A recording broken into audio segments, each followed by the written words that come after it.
Good evening, everyone, on this cloudy Sunday evening. I want to come back to you with part two, Antichrist. What's his name and what's his game? I want to caution you to be respectful to each other in the comments. And if you're not, I'm going to kick you off my page. First of all, God has blessed me with the gift to be able to come bless you guys with information ahead of time. I give that information to you as I receive it.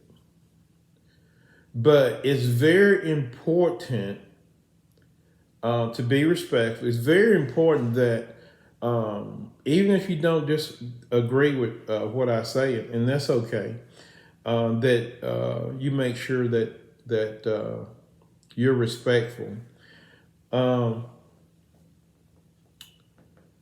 Not everyone's going to agree with each other because I realize there's different denominations out there, different religions, what have you. There's only supposed to be one, but there's a variety of beliefs out there.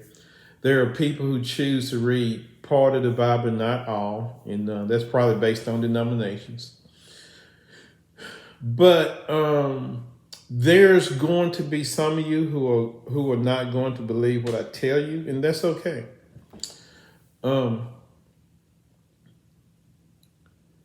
And there's going to be some of you who agree, but neither here or there, right? I'm just here to deliver the information. Hey, it doesn't bother me to be called a false prophet.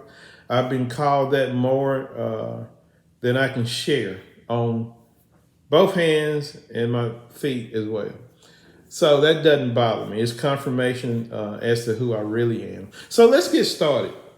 So we ended off on the last video, and keep in mind, it wasn't clickbait. I had all intentions of finishing that video with one take, but I do realize that once you get around 15 minutes, people don't. They lose interest and they don't come on.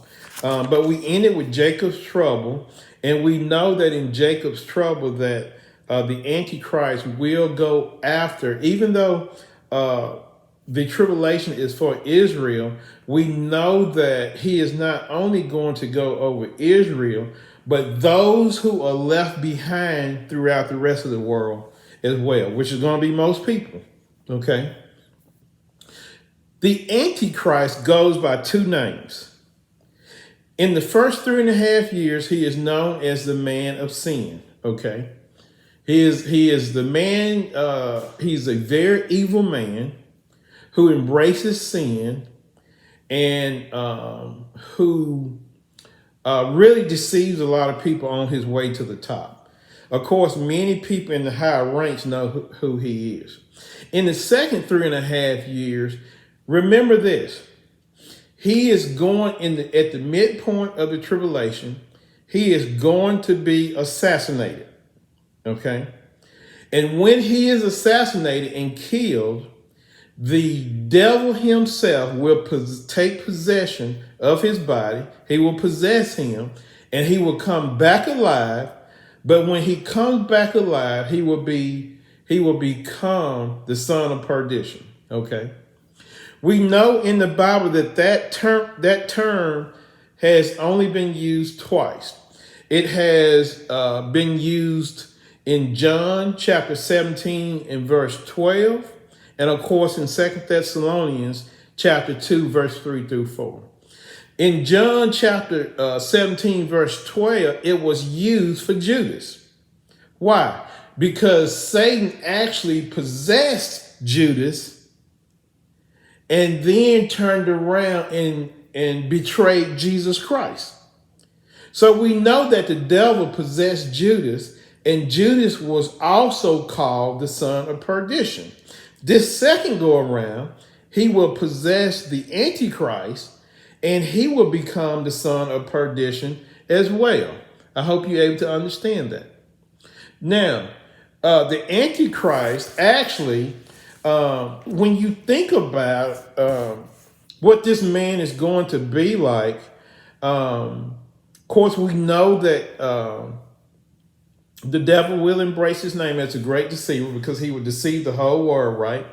Um, um, Daniel chapter 11 tells us that this man will be homosexual. He will not be attracted to women. One of his characteristics will be flattery, which means excessive and insincere praise, right? So he will embrace praise. He will praise himself a lot. We know that he will have fierce features, correct? Intense physical or personality traits. When he enters the room, he will command the attention of the room. He will be a handsome man who a lot of people will admire and be attracted to, right? One of his characteristics will be cunning. He will be cunning as well, which means skill in achieving one end through what? Deceit, right? Again, the devil is a great deceiver, so he would achieve a lot of things through deceit, right? It says also that he will have sinister schemes. He will understand sinister schemes, which means that he will be wicked. He will have malicious plans. He will have evil plans. And of course, we know that he will plot against Israel and against the saints of the Most High. So this man will be very, very deceptive.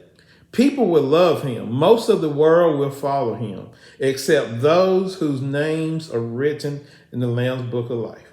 So when people see who it is, they won't believe it. They will follow him.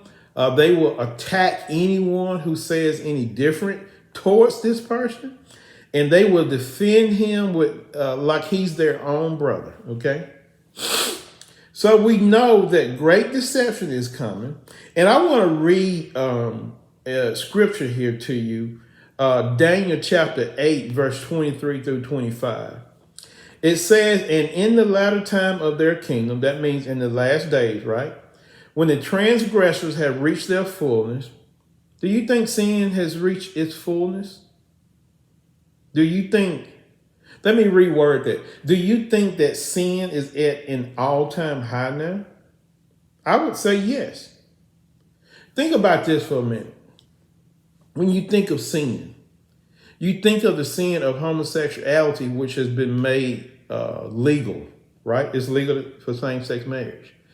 You think about the sin of adultery, which is pretty much legal because you have these websites that husbands or either the wives can go to meet other husbands and wives. You have these different clubs that swinger clubs. Excuse me, I can't get it out. These different swinger clubs. Good old apple juice. But these different swinger clubs where these husbands and wives sleep with each other. And of course, just different dating sites, right?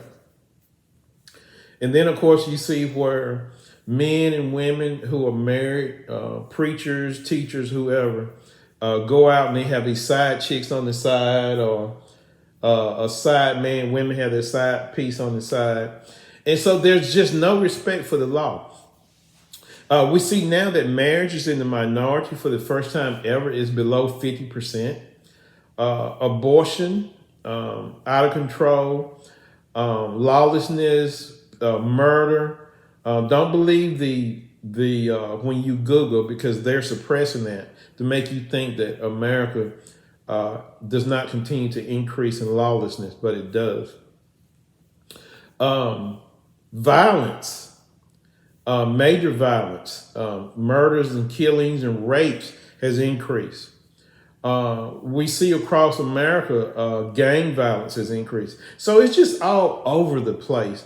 And so what does it say? It says that in the latter time of their kingdom, the last days, when the transgressors have reached their fullness. So sin has reached its fullness. A king shall arise. Why? Because we have prepared the way for him, right? We have made things so bad that the Antichrist can actually come in and be comfortable. How bad is that?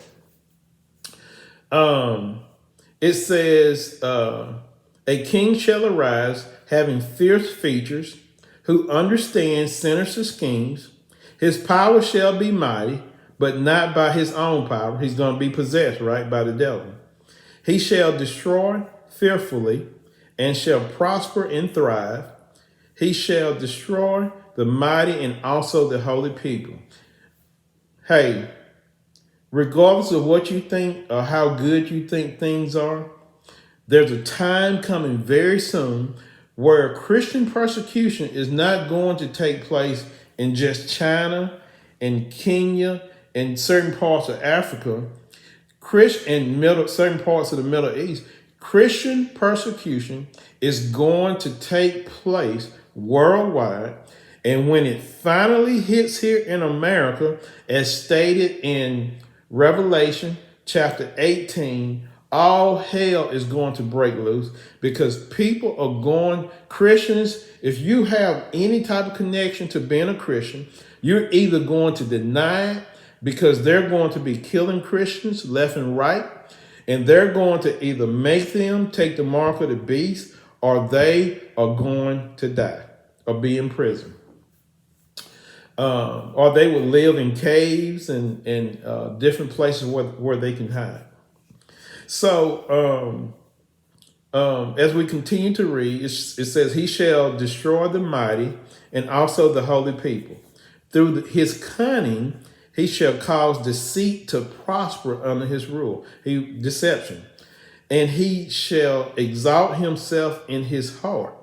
He shall destroy many in their prosperity. Greed, right? People greedy. So it's going to be easy for him to destroy them. He shall even rise against the prince of princes, but he shall be broken without human means. He ain't going to defeat Jesus. Jesus is undefeated, and he will not be defeated. So we see that this is close, and this leads me to the dream that where I was shown who this person would be. Many of you who have been on my channel for a very long time already know this. This video is already on my channel. I'm actually repeating it because I have so many new people. But I want to tell you about the dream that I was shown about this man.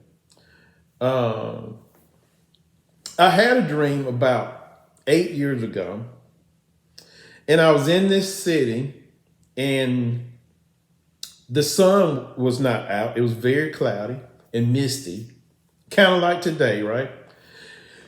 There was this giant warehouse, and the warehouse was so big that you could actually drive your car through it, okay?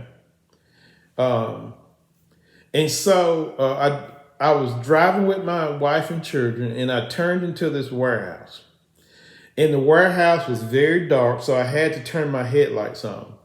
So as I drove through this warehouse, I saw different items, clothing, just a variety of merchandise where you could tell, during this time we was in a tribulation and nothing was selling. The economy had collapsed. And so there was all this merchandise throughout this warehouse. And as I drove, my headlights hit a man. There was a man standing to my right, Obama. Obama was standing to the right, and he had on a blue suit with black shoes. And when my headlights hit him, he began to start walking real fast. And so I did not have enough space to turn around right there. I had to go to the to the end of the warehouse, to the corner where you turn to the right, and I had to make a U-turn there. And so we turned around and we hurried quickly to the front of the warehouse. And as I got towards the front, I saw him walking out of the warehouse. Okay.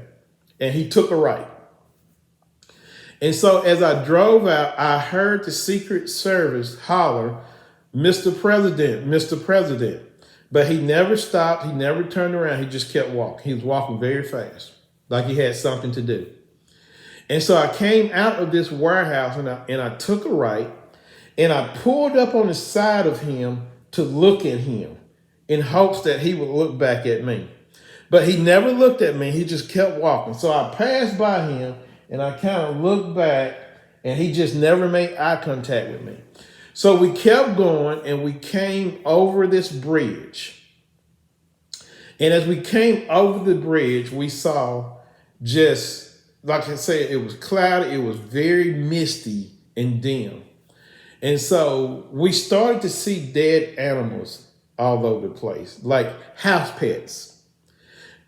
There is a disease that is coming that is going to kill off house pets. And this disease is going to be transferred to human beings. The owners, this disease will be transferred to human beings. So as we drove, we saw these dead house pets, dead animals, and all homes were closed up. No one was outside. All homes were closed up. And you could see these animals laying in the yard. And so as we drove on and I looked up ahead, I saw military convoys coming. Military tanks, Humvees. I saw soldiers on the sides of the tanks and the Humvees walking next to them. Martial law. And when I saw them, the dream ended. Now, here's my thing on this. God showed me this about 8 years ago. Did he come out in the dream and go, "Hey, the guy just showed you Obama is the Antichrist"? No, he didn't. But I do know that this was a tribulation, and I do know that Obama is coming back into power. He's going to come back into power. You watch and see. That man is going to come back into power, and some heads are going to roll when he does. They're already rolling. It's ironic that Barak means lightning. Did you know that? That Barak means lightning? Yeah. Barak actually means lightning.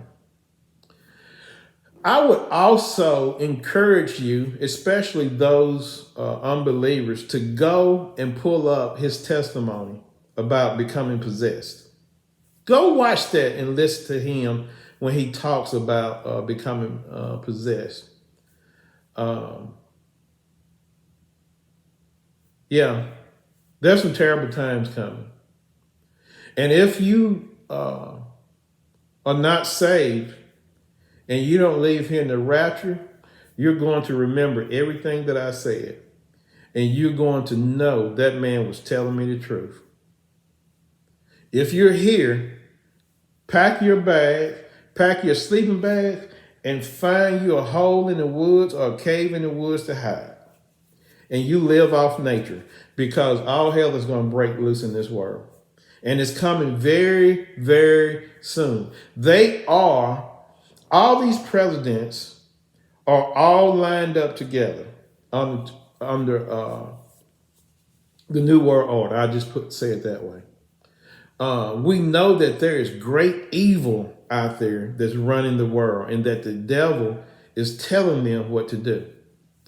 There's great deception. A lot of things that are happening are not true. They're just playing to move forward with this New World Order.